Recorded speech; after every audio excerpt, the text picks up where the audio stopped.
क्या है जो बिल एमेंडमेंट करी कांग्रेस दल संपूर्ण भाव में विरोध कर नेता भक्तचरण दास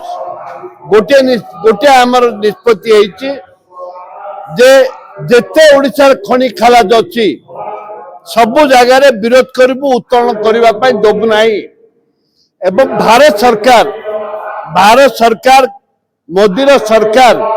जेपरी भावरे अमेंडमेंट बिल को अमेंडमेंट करी हाथ को नहीं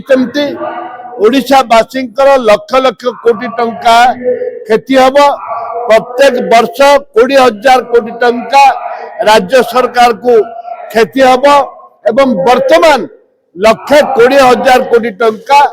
1,20,000 कोटी टंका वॉश आउट हो जाए आम संपूर्ण भाव में विरोध करूँ एवं कोरापुट जिलार जिते खनि खादान अच्छी नालकोटू आरंभ कर उत्कल आलमुनिया पर्यंत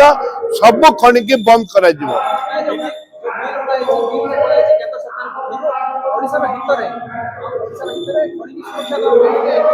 ओडिशा हित पाई खनि के फ्री छड़ा जाइतिला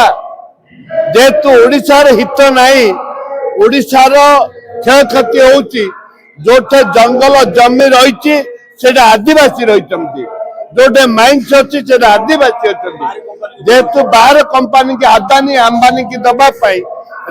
केंद्र सरकार जो योजना करछि ताकू आमे करई देबू नाही।